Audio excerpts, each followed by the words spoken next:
Developing Spring Boot applications with joy. What does that mean? Joy is a feeling of great pleasure or happiness. So, this implies we had some or maybe more pain points while developing Spring Boot applications. Were these pain points related to leveraging the support for Spring features, such as local development, in a way that you have a better developer experience? Or were they related to better support in your IDE? Simple questions, but I guess there are multiple interesting answers to them. And to answer these questions and help you develop Spring Boot applications with joy, we have with us a special presenter today. Hi, everyone. Thanks for joining in for another episode of IntelliJ IDEA Livestream. I'm your host, Mala Gupta, and today I'm pleased to welcome Siva. Hey, Siva, it's a pleasure to have you present with us today. Thank you, Mala. Thanks for inviting me here. So, we all are so looking forward to learn from you. And I believe a lot of the audience would know who Siva is. For those who do not know who he is, let me quickly introduce him. He's a very known and popular expert when it comes to Spring Boot. He's authored multiple books on Spring Boot and related technologies. Longtime developer, he blogs often and shares his knowledge via videos. And the most exciting part, he works with JetBrains as a developer advocate now. I am excited. I'm super excited to do the live stream here to share my knowledge. So, Shiva, before you get started with your session, I'm going to ask a very difficult question to you. And I say that because I dread being asked the same question. And I know you will be talking about this topic in your presentation, but I want to ask you and hear from you your favorite. Which Spring and IDEA features has brings the most joy to you when you develop Spring Boot applications? That's a difficult one because there are plenty of features that I really love. But if I have to pick one, I would say it is the IntelliJ IDEA support for Actuator, where I can fire up my application and I can see through Actuator window all the details about the application, be it endpoint details, be it the health checks, and a lot more information about the application. I would say that is my most favorite feature in IntelliJ IDEA. And I guess we will see more about that in your presentation today. Sure, yeah. Yes. And Siva, before I let you get on with your presentation, I want to share some quick housekeeping details. Everyone who is watching, please use YouTube chat to post your questions. Siva would prefer answering questions while he's presenting and would take quick breaks to do so. So you don't really have to wait till the end of the session to ask questions. And I and Danielle Trisse from JetBrains team will also answer your questions. I guess I messed up with the pronunciation of the name.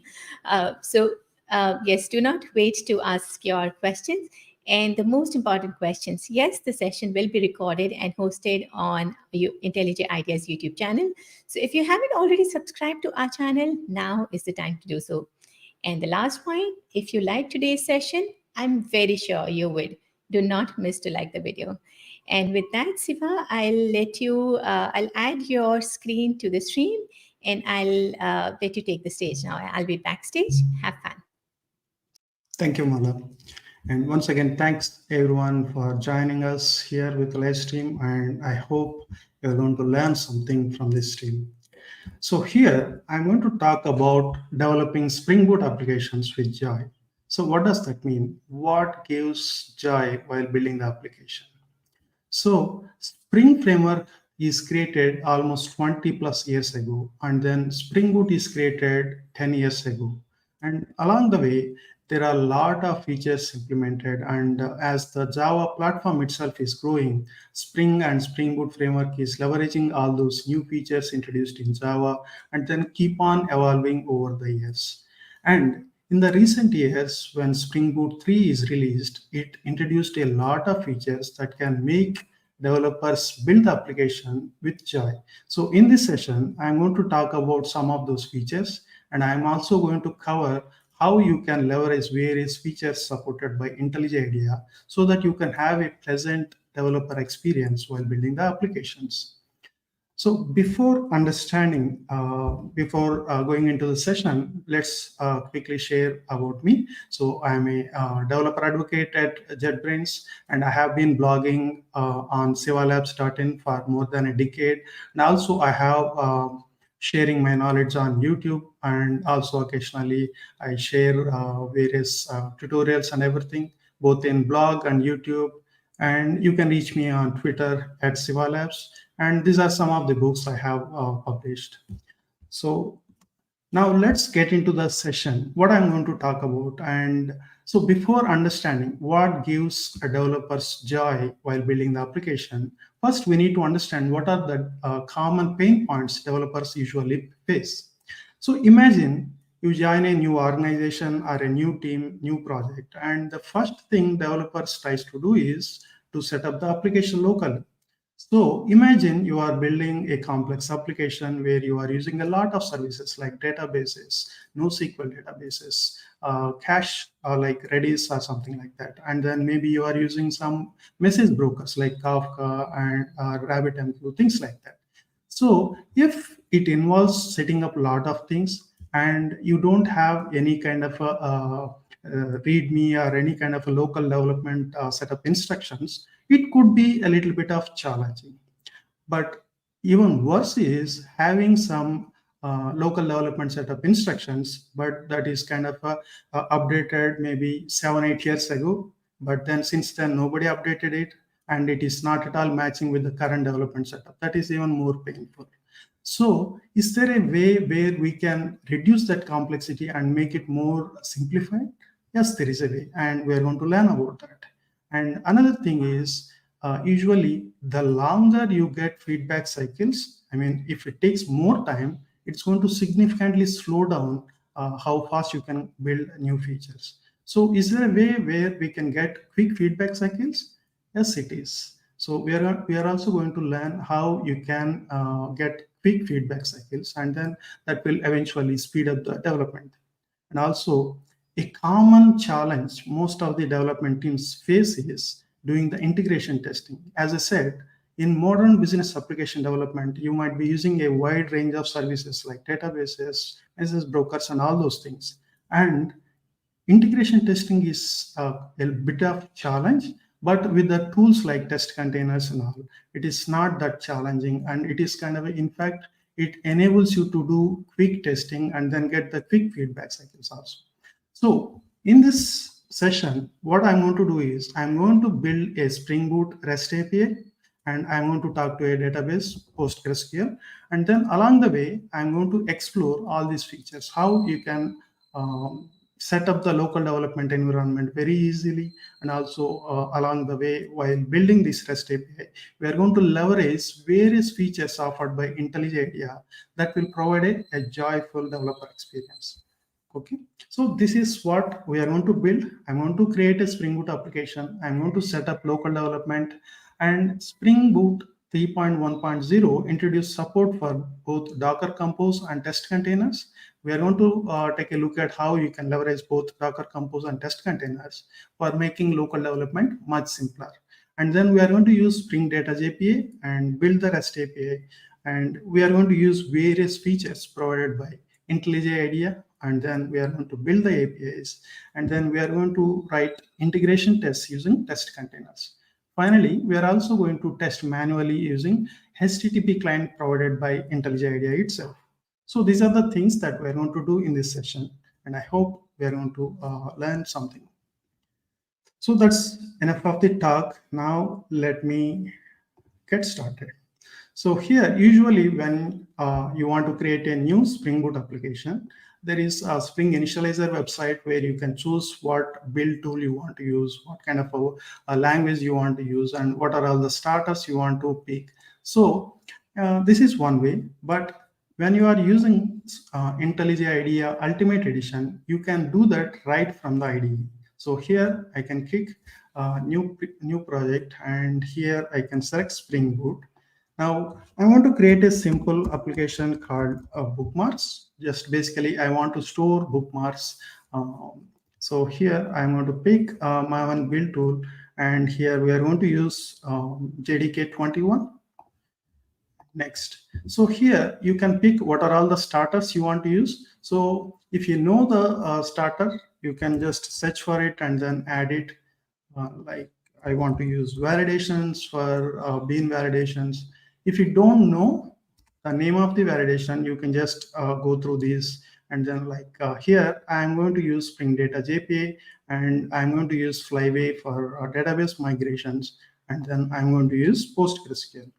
Okay, so these are the core features that I need for building my REST API. Along with it, I want to leverage Docker Compose support for local development. And also, I want to demonstrate how we can write integration tests using test containers. And also, we can use test containers for local development as well. So I'm going to demonstrate all these features. So let me create this application. So when we add Docker Compose support, and depending on the kind of features that we selected, it is going to create this default compose.yaml file. Because we just selected Postgres, it added this Postgres service in our compose.yaml file. But if we select other features also like RabbitMQ, it is going to add RabbitMQ service. So in Spring Boot documentation, you can search what are all the supporting features that are supported via Docker Compose. So when you select any of those services, it will automatically add that service in this compose.yaml file. So one thing first I would like to do is when you generate an application using Docker Compose or test containers, first thing is to change these versions to the specific versions that you are going to use. Because using latest version, there could be a newer versions and then there could be mismatches. So I would highly recommend to use a specific version that you are planning to use in your production. So in addition to that, there are some defaults. We can leave it as it is, but I prefer to keep some known values here. So I'm going to change them to Postgres. And when we generate the application with the Docker Compose support, here you can see we have this dependency added. So what this dependency will do is when you start your Spring Boot application, it will automatically start all the services that are defined here and then auto configure these services with the Spring Boot application. So here is a SQL database. So when I run this application, it is going to start this Postgres as a Docker container and also register a data source pointing to this instance. So I don't have to explicitly start the containers and then configure it. So it is much more convenient. And one another thing is by default, when you use Docker Compose support, it is mentioned to expose the container port 5432, but it is not mentioning which port you want to map it on the host. So it is going to take any random port available on the host and map it. But personally, I prefer to use a fixed port so that I can connect to our database and then maybe I can explore what is the data is available in various tables, things like that. So let us quickly see what happens when I just have this kind of a configuration and then I run this application here. So now if I start the application. Siva, we have a quick question here. This is related to the configuration. And Charles is asking, which will each service have its own container or does it combine them into one? No, each container will be running as a separate container. So like if there is a Postgres and then RabbitMQ, there will be two containers automatically started. Thank you very much. So here, when we start the application, if you check in the logs, you can see it uses Docker Compose and then automatically started the Postgres container. In IntelliJ, if you go to this service tab and here you can check there is a Postgres that is running. Okay. And if you go to dashboard, you can see by default, the container port 5432 is mapped to 63163, a random available port. Okay. So now if I want to make it as a fixed port, I can map it to 5432. Now if I restart, it is going to start on the fixed port. Okay. I think I have already running on a different port. So let me use 15432. And then if I start this,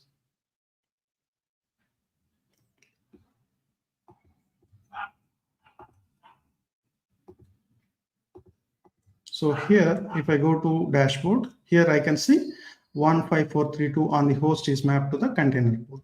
So now that I have Postgres database running, now I would like to connect to it and then check. So I don't have to use any external database client because IntelliJ IDEA supports database support here. So what I can do, I can come here and create a data source connection, and I can search for Postgres, and I can provide the details like I want to use 5415432 and then connect to it. But I would like to show you a nice feature provided by IntelliJ IDEA. So here I would say I am going to application at properties, and here I can say uh,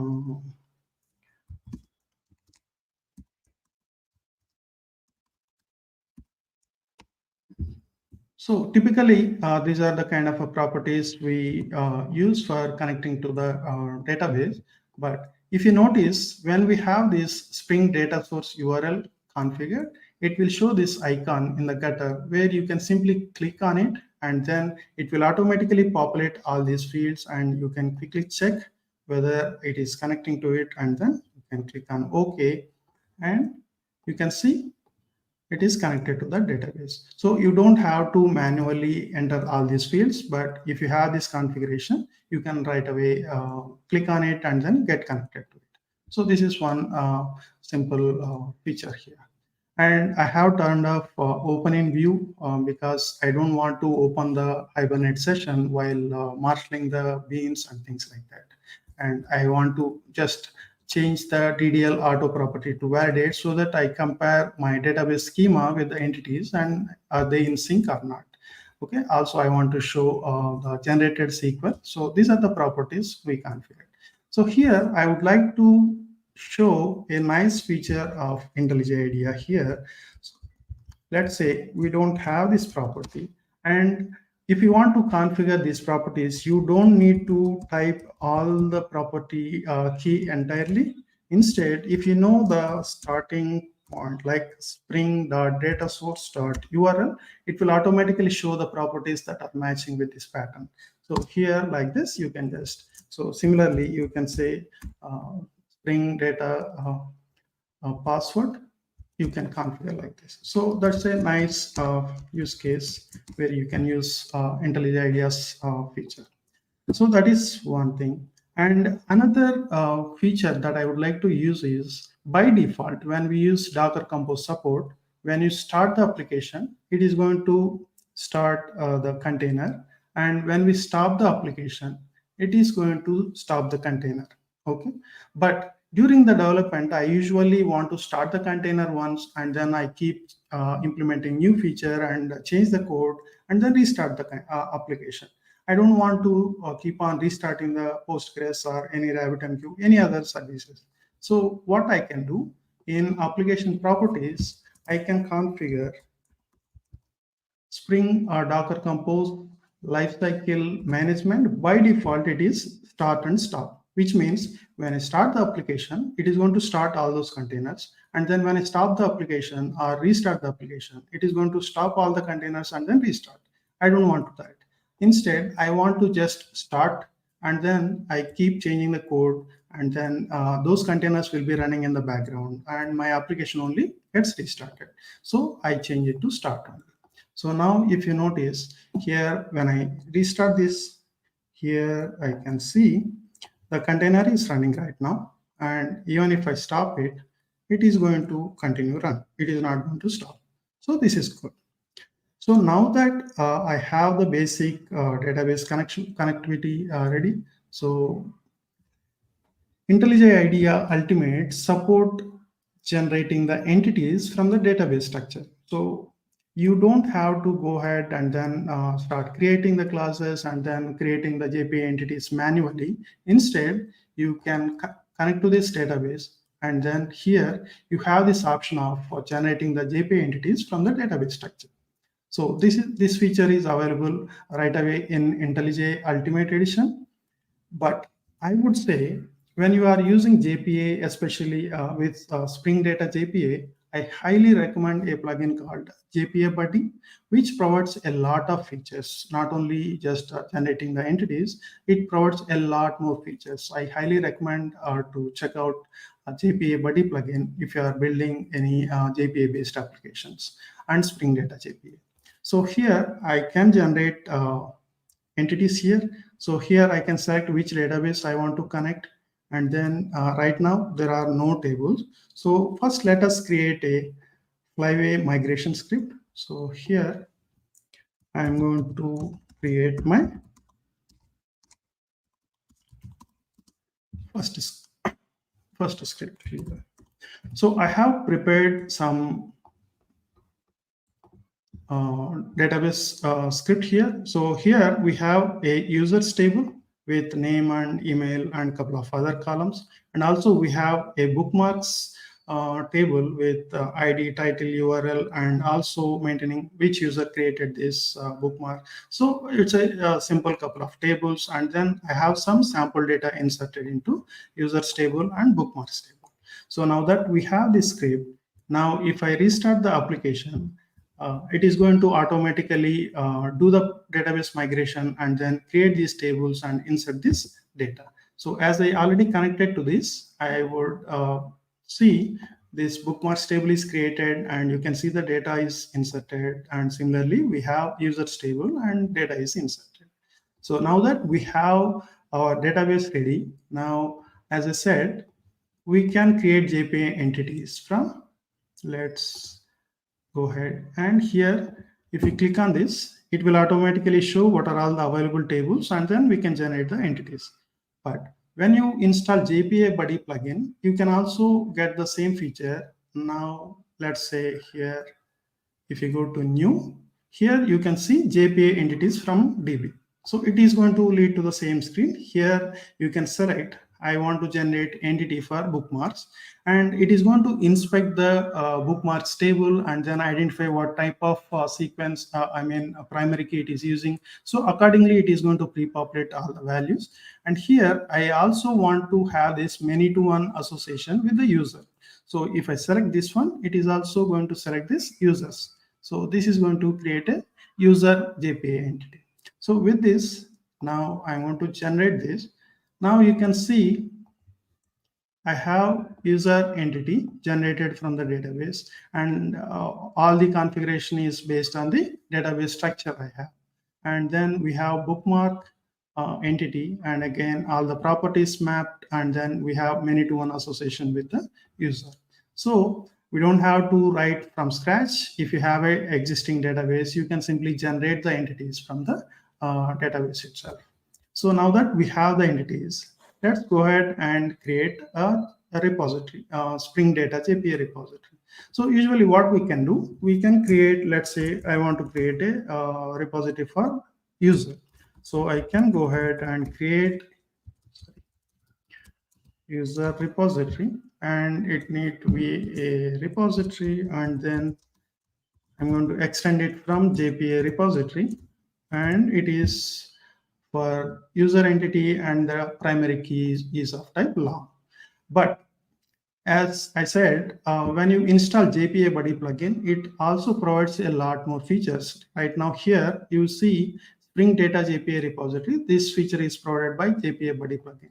Now when I click on it, I can simply select for which entity I want to create a repository. Here I can select a bookmark, and we can also select which repository I want to extend from. Like there is a JPA repository.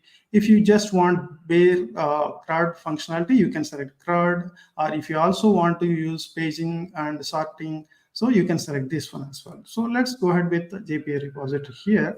Now it automatically create this interface extending JPA repository and automatically configure this one. So kind of a very convenient. So once we have repositories, now we can create derived query methods, and then we can perform various database operations. But before going to that, if we are using Spring Data JPA or JPA, you can go ahead and check. If you go to persistence tool window, you can check whether you have the data source associated with the entity manager factory or not. Currently, it is not. So I'm going to select this Postgres so that I have my database connection established with the JPA stuff. So now that I have this, let me create one, go to user repository here, and let me say I want to get optional of user and find by. So here IntelliJ IDEA provides this auto completion for query derived query methods, like our user has the property email and ID and things like that. So it is going to provide the options like I want to use find by email, and even there are various features like you want to ignore the case sensitivity. So you have various options that will be provided by as autocomplete. So now I have find by email, and how would I test whether this is going to work as I expected or not? So one way is you can fire up the application and maybe implement some REST API endpoint and then call this method and then verify. But IntelliJ IDEA provides you here with a JPA console where you can directly click on this, and then it is going to ask for the inputs. So I'm going to give siva@gmail.com. Okay, so now I can execute. So here I can get the result and I know that it is working fine. Okay, so that way you can validate whether the derived query methods that you have written is working as expected or not. It's very convenient. You don't have to fire up the whole application to verify this one. So now that we see how we can use this JPA console, let's go ahead and implement a derived query method where I want to get all the bookmarks in the reverse chronological order. So for that, what I want to do, I want to return all the bookmarks, and I will say find all by, and it also provides ordering and where clauses and things like that. So now what I can do, I want to order by based on the created at column and in the descending order. So here it is showing some warning here that basically saying cannot resolve property created because there is no created property in the bookmark. In bookmark, the property name is created at.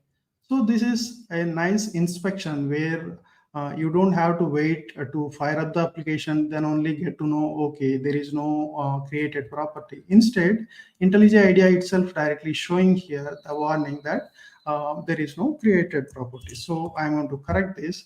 Now it is fine. Okay, now just to check, I can fire up that method and I can see is it returning all the bookmark entities in the created at descending order or not. I can quickly verify that as well. So now that we have the repository ready, let's go ahead and create bookmark service.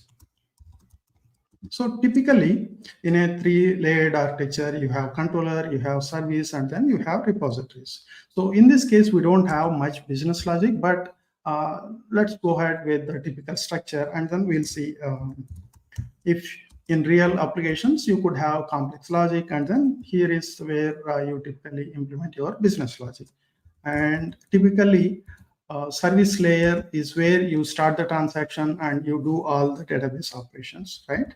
So now, first method I want to implement is to get all the bookmarks. So what I want to do, usually this is what most of the people do. I want to inject bookmark repository.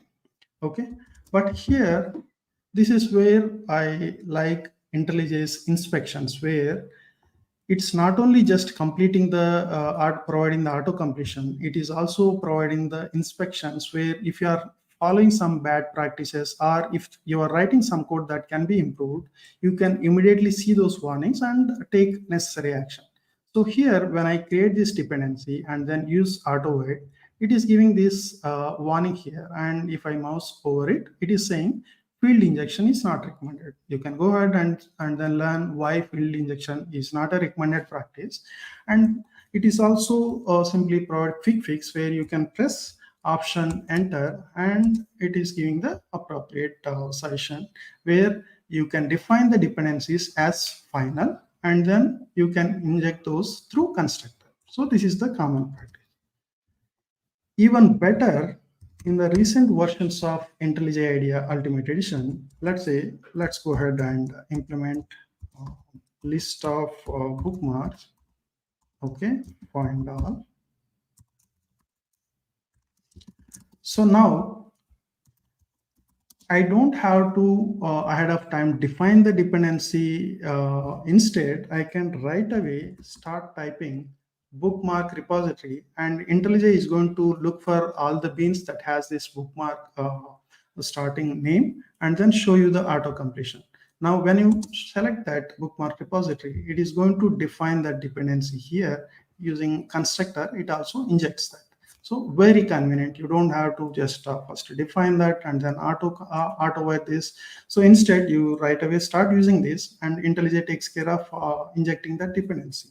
So now I have this method and I want to call this one. Okay, fine. And finally, let's go ahead and implement a controller.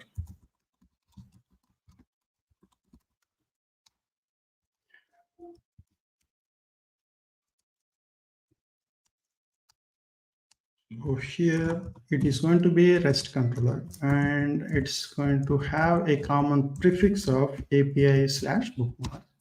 And the first API endpoint I want to implement is to get all the bookmarks. So I'm going to get all the bookmarks. And so again, I'm using the same feature. I don't need to define this ahead of time, the dependency on bookmark service. Instead, I'm going to call that and it's going to automatically define the dependency. So now that I have the controller API endpoint, I'm going to restart the application. Okay, application is started successfully.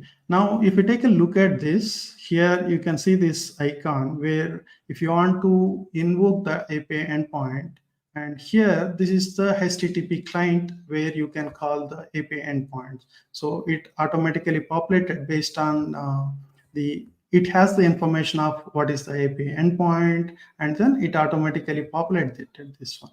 So now if I call this, here we can see it failed. It has some issues and the API is failed. Now let us take a look at why it is failed. So here we have seen there is an issue where could not write JSON, could not initialize proxy, and within that it is showing user. So the reason it failed is when we are calling this find all, here we are calling this find all method from bookmark service. So here again, we are loading a list of bookmark entities and then we are returning them. And in the controller, Spring Boot is trying to marshal these list of bookmark objects into JSON. But bookmark has a property user, which is a lazy loaded property. So it is not initialized and we are trying to marshal that. So it is failing. So how we can resolve this? There are different ways we can resolve this one. So one is making that as eagerly loaded, which is not really a good practice.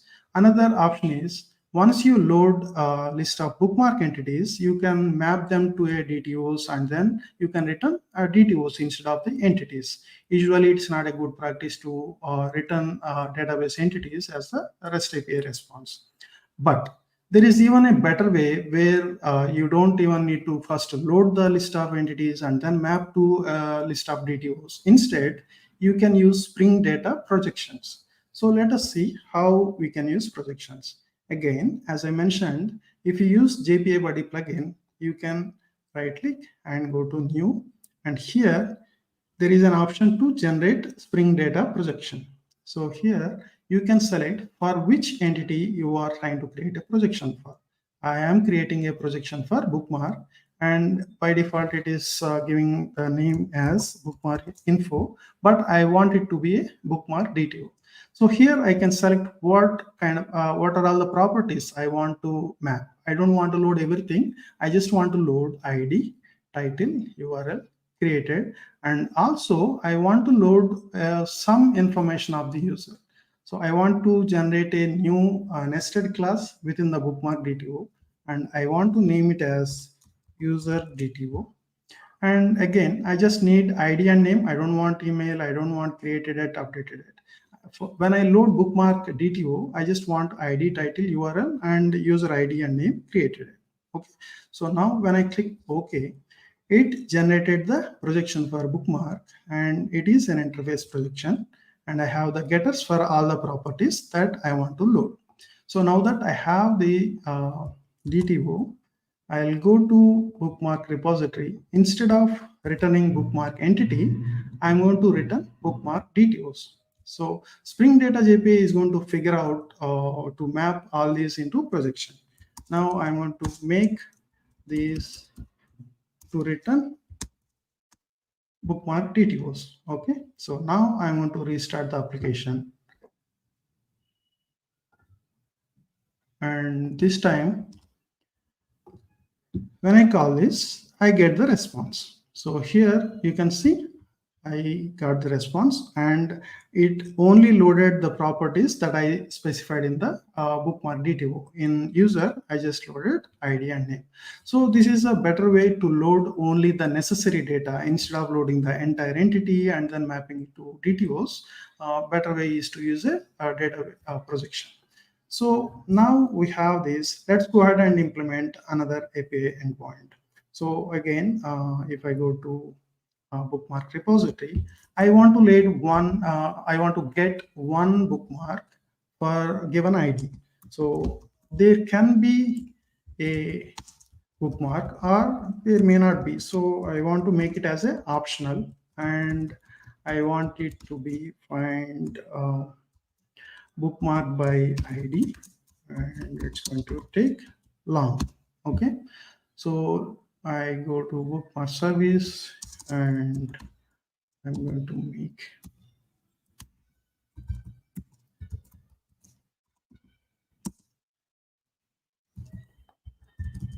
I want to make this as optional.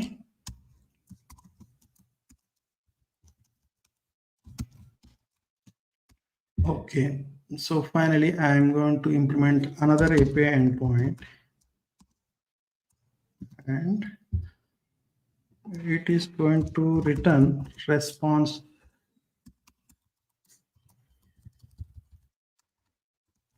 entity. I don't return any data here.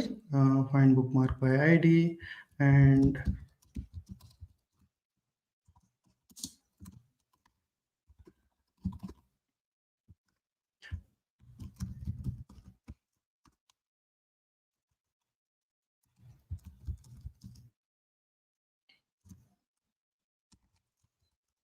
so if it has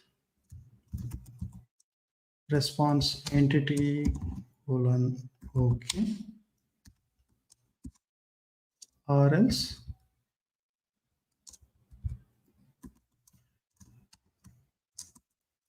get response entity dot not found dot build.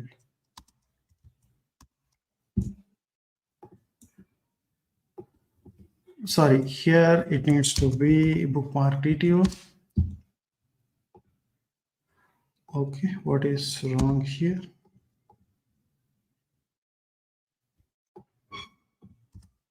Okay, so here it is showing a warning that says path variable ID is not consumed. Okay, so here this is one of the features that I really like from IntelliJ, where you have a path variable, but you assumed it is going to automatically map it, but without path variable annotation, it is not going to map it.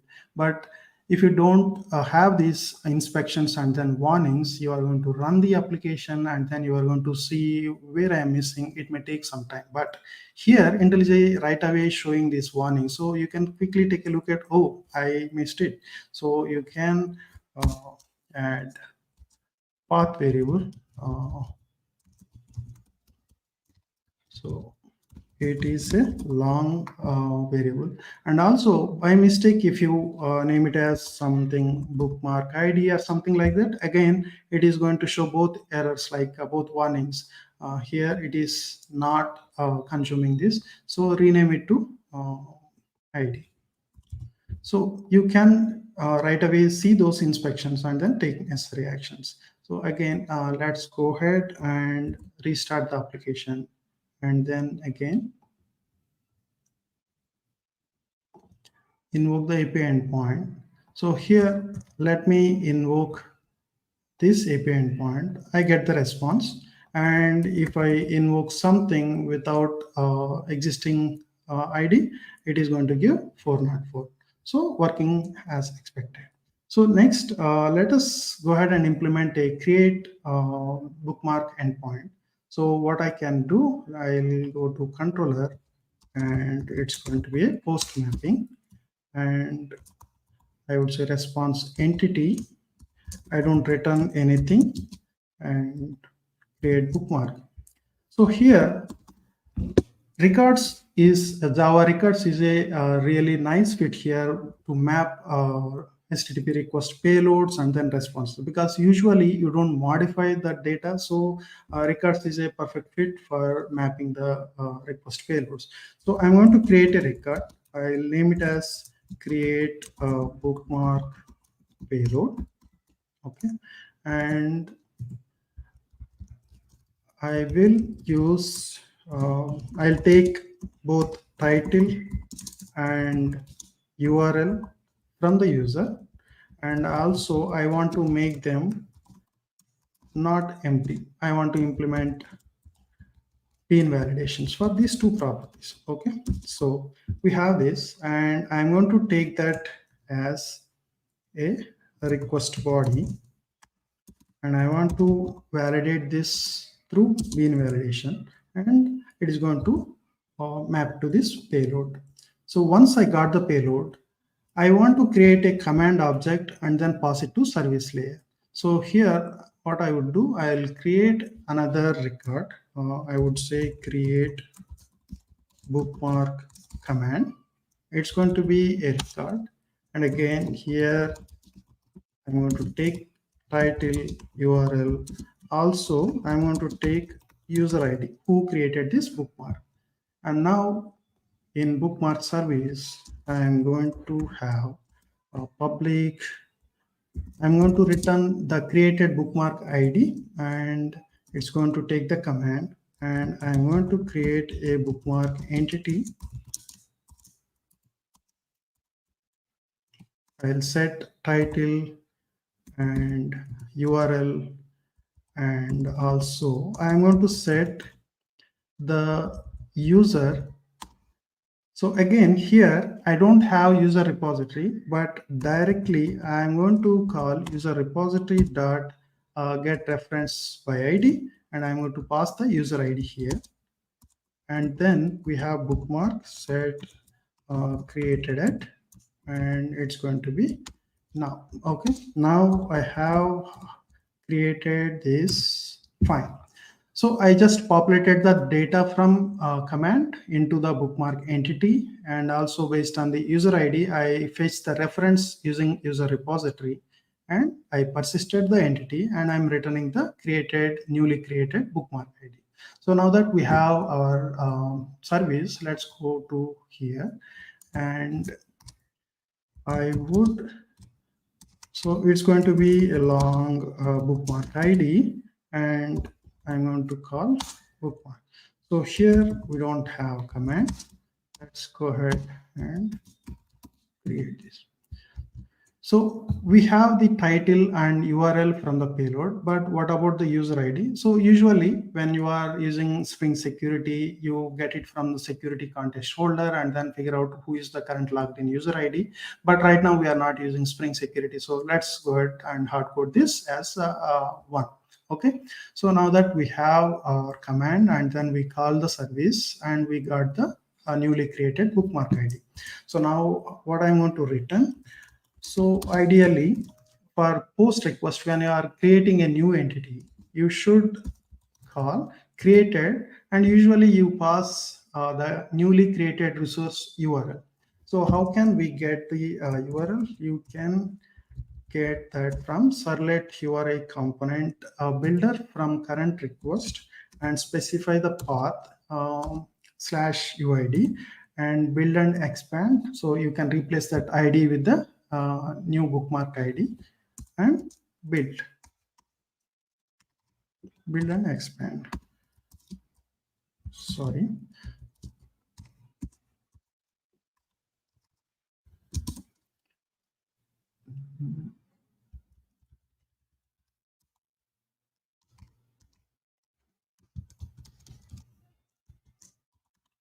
It's going to be built.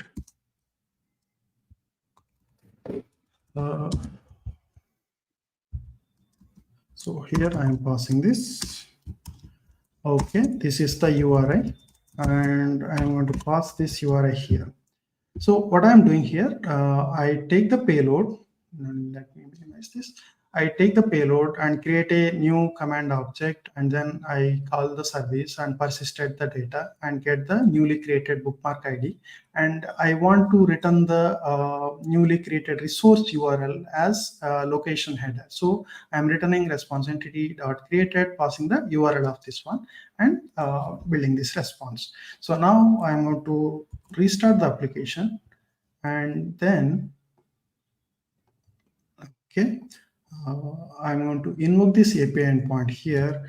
I say content type is application JSON and I'm going to pass here IntelliJ is smartly providing the options here and my new bookmark, and then I'm going to use URL. I would say let's say Siva Labs 13. Okay, so if I post, so here you can see we got the HTTP status code 201, which means successfully created new resource, and then location header is API /bookmark/101. So it is successful. So as you have seen along the way, we are able to verify when you create a new repository methods, we can right away check that, and then we have implemented the service layer, and then we have implemented the controller, and again a lot of convenience where you don't have to define the dependencies explicitly. Instead, when you want to use the first time, you just start typing the bean name and IDE will automatically auto complete that, I mean auto inject that. So and also when you are using any path variables and things like that, and if you don't properly map it, it is right away showing this warning so that you can take immediate action. You don't have to wait for it and run the application, then get to know it. So this way we can progressively build the features. And right now we are implementing these features and then we are manually checking through HTTP console, but we should be a good citizen, good developer, and then write the automated tests, right? So before I move to write integration tests, are there any questions so far?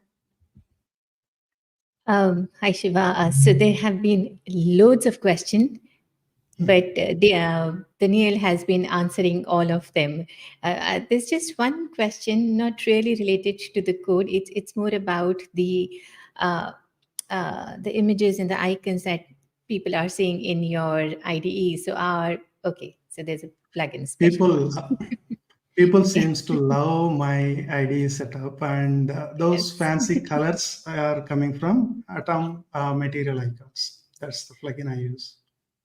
Okay, so there So was if the question by Ivan, that what's the plugin to enable different icons for different Java classes, and Daniel mentioned that you probably have a different setting. So that kind of answers this question. So this is the plugin I use, and Atom Material Mhm. Icons. That plugin shows different icons for interface, class, and record, and things like that. And if any one of you are interested in my channel, YouTube channel Siva Labs, there is a dedicated video where what are the plugins I use and what kind of theme I use. There is a dedicated video which you might be interested to take a look at. That sounds great. So I think we don't have many questions unanswered. So I'll let you move forward with your session now. Okay. Thanks. So far we have been doing local development by using Docker Compose support. We have created what are all the services we want to use in our Docker Compose file, and then Spring Boot has out of the box support where it will automatically start all these services and then automatically register the beans with the application context. So that is one approach, but there is equally supported local development support using test containers. So let me stop the application, and now if I go to application properties, let's say for now I want to use test container support, not Docker Compose support for local development. What I can do, I can let's say disable this. So right now we are not going to use Docker Compose for local development. Instead, we want to use test container support. When we generate the application, we have selected test containers, right? So when we selected test containers, it is going to generate some configuration class. So for example, we have test containers configuration. Because we selected Postgres database, it automatically defined a configuration class with annotated with test configuration, and it registered a bean with service connection annotation. So what does this do? When you start the application using, there is a different class with a main method. We are going to use this. When we start the application using this class instead of what is there in the src main, it is going to load the application context not only from this bookmarks application, which is the main entry point class.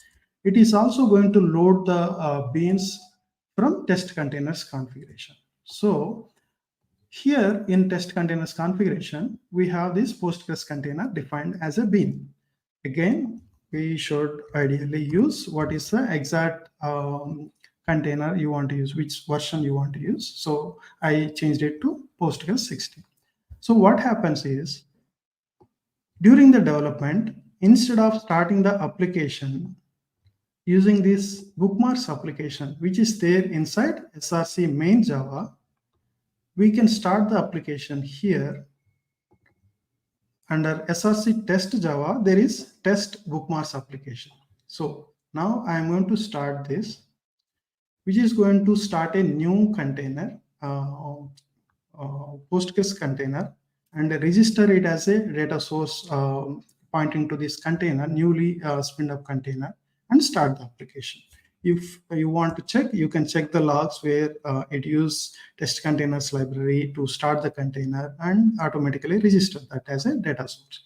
Okay, so that way it is as simple as that. Like you want to use Kafka, you want to use RabbitMQ, you want to use anything, MongoDB. So you have to take a look at, let's say, if you want to take a look at the documentation, and if you go to Spring Boot documentation, here test containers section, here you can see all the list of containers that supports out of the box. Like if you want to use Kafka, you can use Kafka, and Spring Boot test container support takes care of spinning up a Kafka container and auto configuring all the necessary properties to register any beans that are required by Kafka. So you can see most of the features that most of the applications use, there is a support for it. Even if there is a container that is not listed here, still you can use generic container and start your whatever the container that you want to use, and then you can use property registry to bind the properties. So I would say both there is a Docker Compose support and test container support, but in my opinion, test container support is much more powerful. You have all the programmatic ability to start whatever the container you want to start. In fact, test container support supports more containers than Docker Compose. For example, Docker Compose doesn't out of the box support Kafka, but test containers support does it. So there are two options. You can choose whichever you want to use and implement the local development setup accordingly. So now we have started the application, and again, let's go ahead and check whether everything is working fine or not. I'm going to go to the controller here, and I am going to invoke this API endpoint. So here I can see I get the response. So it is as simple as that. You define what are all the containers you want and start your application with a test application, and you can specify from where you want to load all the container definitions. So this is how you can leverage test containers for local development. And finally, we have this default generated test, which basically tests whether you are able to load the application context or not. Let us run this and see out of the box, is it working fine or not? So in order to bootstrap our application, it needs a Postgres database, right? So that's why when we are running an integration test, we are also importing this test containers configuration. So when we run this test, it is also going to start the container, Postgres container, register data source pointing to that, and then check whether the context is loaded or not. So as simple as that. So the benefit of using test containers is not only for local development, you can reuse the same configuration for testing as well. Okay, here we are reusing the same test containers configuration for tests as well, both for local development and testing as well. So let's go ahead and create write test for our bookmark controller. So I'm going to create this, and I'm going to write an integration test. And while writing integration test, I want to start the application on a random port, because when you are running your test suite in a pipeline, be it as Jenkins or GitHub Actions, anywhere, and each time when you are running multiple pipelines, it shouldn't collide with other pipelines. So when you are using random port, it is going to pick one of the available ports so that you don't have any conflicts. In addition to that, we can import the same test containers configuration. And instead of using test REST template, I prefer using REST assured. It provides a nice DSL for writing tests. So I'm going to use REST assured here. So let me define the dependency.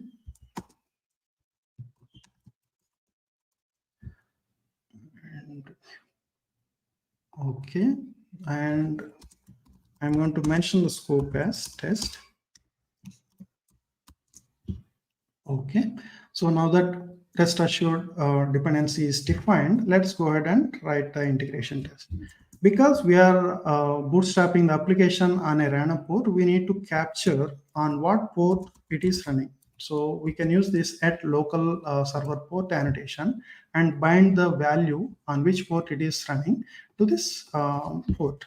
And then I'm going to set up rest assured port.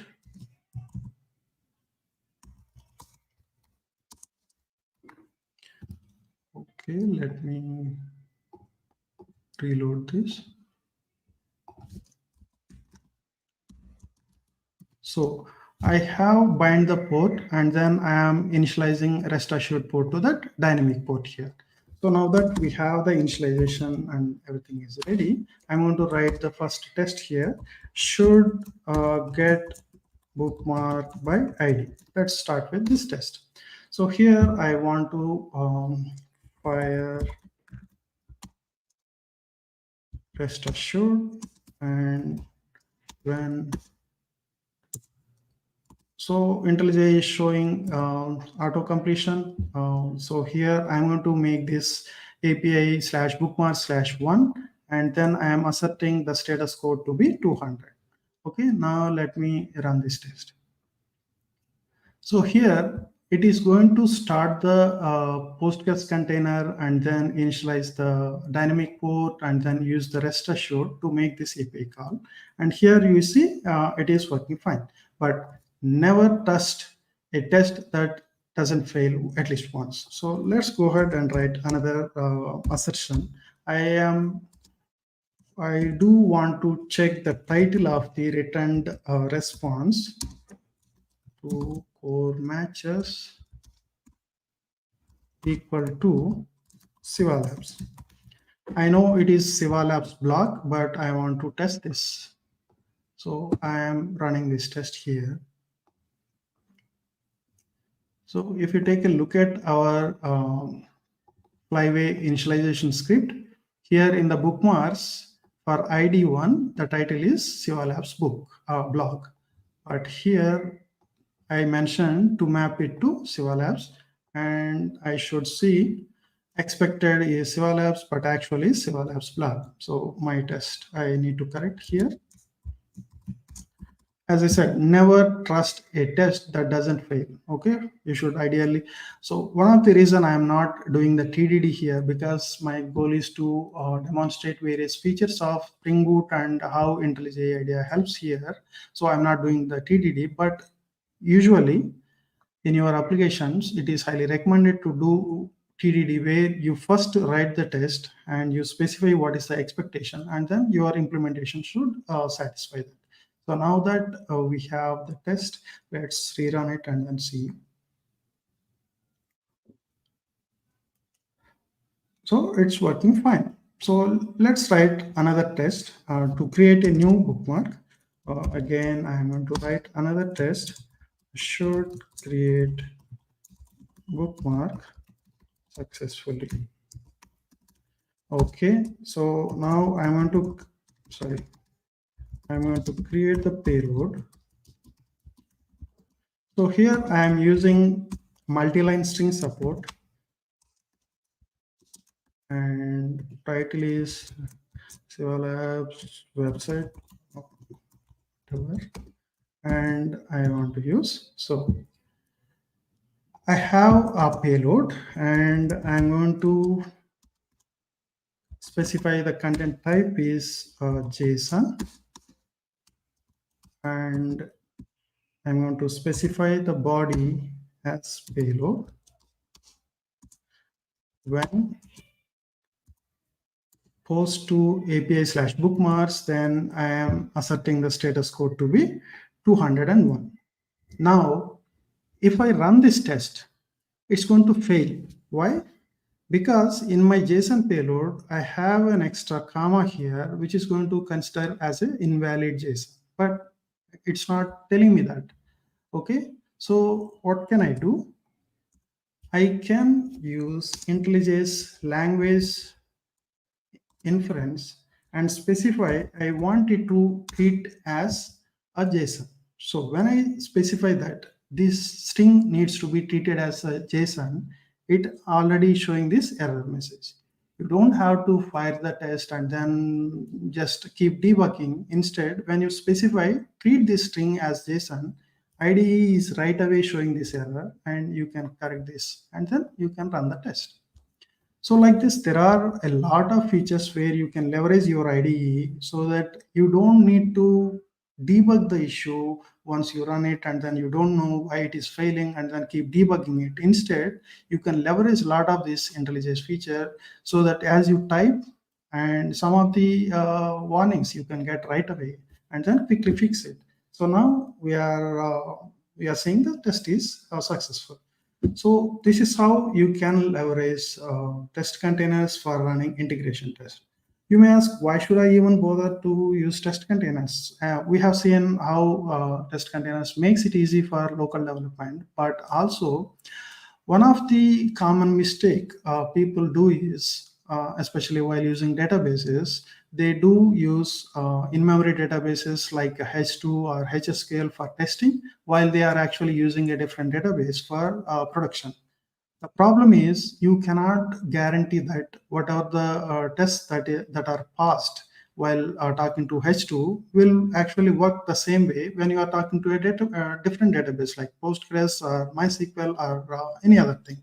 So it is very, very important to run the integration test as close to your target environment. So when we are using Postgres or when we are using Oracle or we are using MySQL or MongoDB, you should be testing against those same services. So the best way to do is using test containers. You can spin up any container and then you can write your test talking to those services, and then that gives you more confidence. The very purpose of writing the test is to ensure that it is working fine. But when you are using H2 or HSQL kind of in-memory databases, you test pass, but you are not sure that it is going to work the same way or not, which defeats the whole purpose of writing tests, isn't it? So I highly recommend you to check out how to use test containers for testing. And as you see, it is not just for testing. You can leverage the test containers configuration for local development also. So we have seen how you can use Docker Compose for local development, and also we have seen how you can use test containers for running tests and local development as well.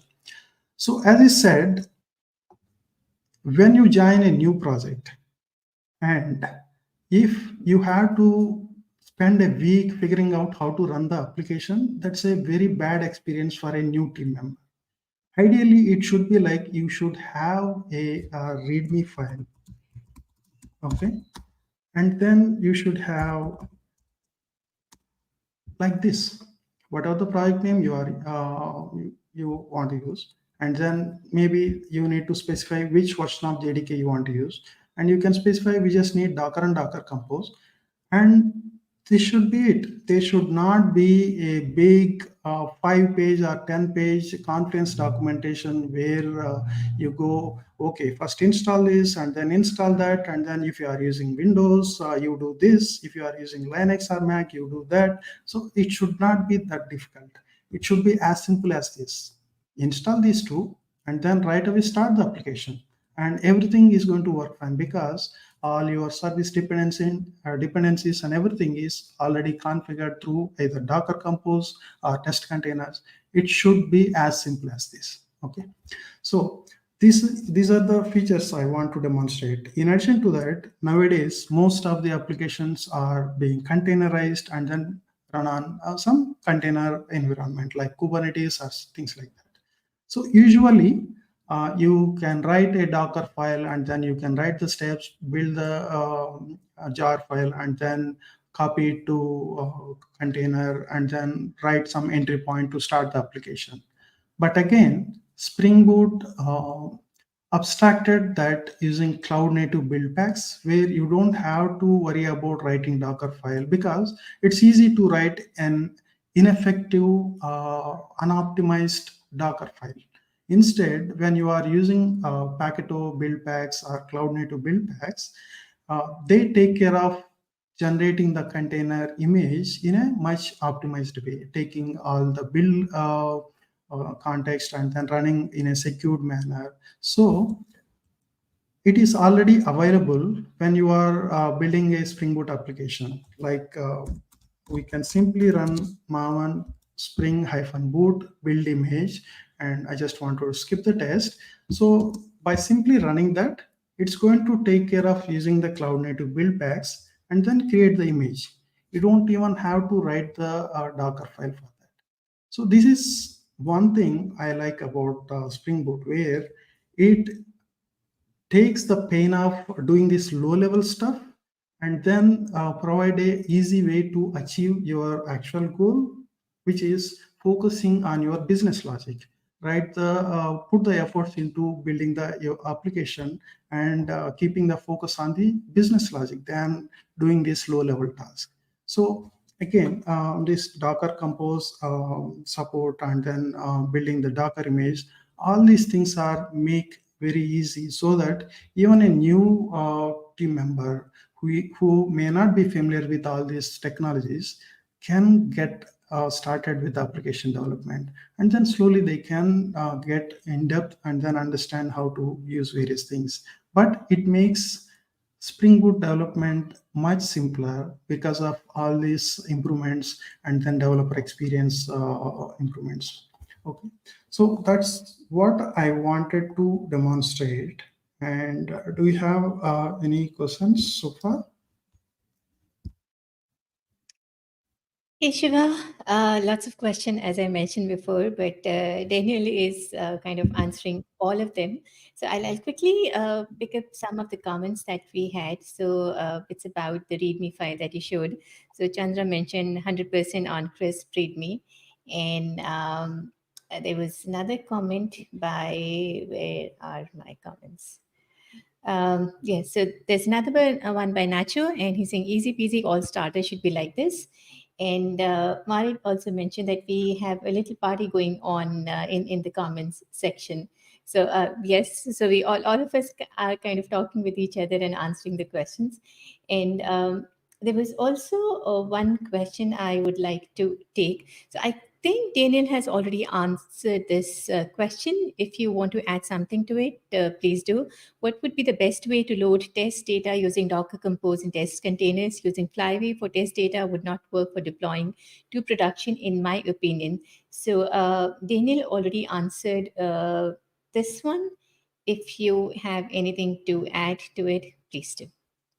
Yeah, there are multiple ways where, as someone already mentioned, you can use test containers API where you can load some script and then initialize the data. That is one way. Another way is if you, let's say, in SRC test, let's say you have resources, and then you can have a SQL script called testdata.sql. And if you want to load that for a specific test, you can specify SQL and then class path colon test data dot SQL. Okay, so what happens is when you run this test, it's going to execute this SQL script for every test, so that you can initialize some data and then run some test, and you can ensure that each test is running on a predefined set of data, so that it doesn't matter which order it is going to execute. Because let's say if you don't have that predictability, in one case you may be inserting a new record, and then in another test you are asserting it should return 5 records or something like that. That could be a problem. But with this feature, you can ensure that you can clear up all the data and then set only a set of records, so that every test runs in a predictable environment. This is another way. And even another way is, in when you are using Flyway, there is a way you can specify only when you are running a test profile, you can load some data. So there are different approaches, but I would prefer using SQL or some um, before each to initialize some data, so that the locality of the behavior, like you can take a look at this test and then understand quickly, okay, this is what we are doing, we are initializing some data and then we are running the test. So I would personally, I prefer this approach to initialize the data. So Kader has mentioned that this command is not working on his IDE. So are you using live templates? Because I I think am Chandra using. already, yes, Chandra already figured out that part. So if you want to take one thing from this session, that would be live templates. I heavily rely on live templates, and I have a whole bunch of live templates, so that because I am super lazy to type all this, I just want to write once and then I just want to get away. So this one, it's again a live template I have created for myself. So boot readme, that is nothing but a live template I have created. So boot readme, yep. So you can create whatever the template you want, and you don't have to type it again and again. Powerful feature, I would say. And we already have a video on this topic on our IntelliJ IDEA channel. So everyone who has that question can go and watch that one. And another question which is asked by multiple people is, how do we get the source code? I guess you'll share the link to the repository and we can add that to the description of the video. Sure, Okay. I will publish it on a GitHub repository, and you can take it and put.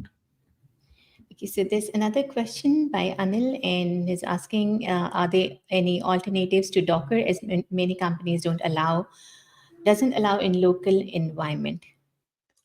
So that means, let's say, if you want to use test containers for local development, test containers works not only with Docker, it also works with a few alternative runtimes like Podman and Colima. So if you go to test containers website, you can take a look at general requirements section. There is a list of alternative runtime environments test containers support. So it need not be only Docker. You can also use other Mhm. Podman or Colima or things like that. There was another comment, and I and Daniel were not sure whether you covered that. I guess you did. So this question is from Risham, and he's asking, how are we going to create these entities through JPA Buddy if our database schema contains nested fields? I guess you had somewhere in your demo where you created nested entities, if I'm not wrong. So yes. So here, when you say nested, I assume it is a foreign key references. Here we have users table, and then here we have bookmarks table, and here we have a foreign key to the users table.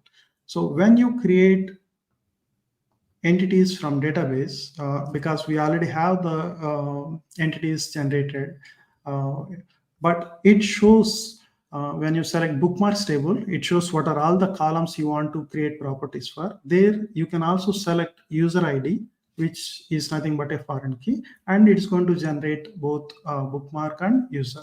So just try it out. Just go to this wizard, and here it will show all the tables, and based on the columns you select, it is also going to select the associations and then generate it. In this very case, we have bookmark and user both generated, and then in bookmark you have this many to one association also. And I Right. just scratched the surface of JPA Buddy feature. It provides a lot more. I highly recommend you to take a look at it. Yes, and on that note, I will not take any more questions because, as I said, Daniel has already answered, um, I guess, almost all of them. So, okay, so I guess I displayed another comment, which I have to hide now. Okay. Yes. And everyone watching, please share your feedback about the session using either the QR code, which is displayed on the screen, or using the link. We'd love to hear from you, and it really helps us to plan our future sessions. And yes, on that note, I would like to, Shiva, show to you some of the comments that we get by Steve. Excellent presentation. I learned a lot. Thanks, Shiva. So there's another one by Velico. Great presentation. Thanks. And we have another one by Ingo. Many thanks for the very nice presentation. Another one by Patricio. And Fana says, great presentation. And Nacho says, thank you very much, Shiva. It was very interesting. So Nacho runs the they changed the name of the conference. Nacho, what is it? JPCN conference in Spain. Right. So he's the organizer of that conference. Amazing person. Chandra is again a very good friend. So he's saying, great talk. Thank you. Yes. So Nacho says the new name is Dev BCN because they have added other topics as well apart from Java. So yes. So yes, Marit was there. Yes. So we have the name. Okay. Okay. So on that note, Siva, thank you so much. It was a great session. And the comments were flowing in. And as I said, Daniel was answering all the questions. We had so many questions on topics related to Spring, IDEA support, and he was kind of handling like a pro.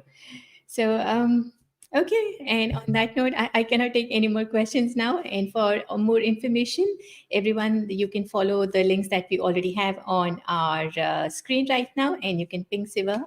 And yes, Siva, really excited to be working with you. Great session. Thank you so much. Thank you, Mala. Thanks everyone for joining. Yes, and do not forget to subscribe to our channel and like the video. And until our next live stream, bye bye.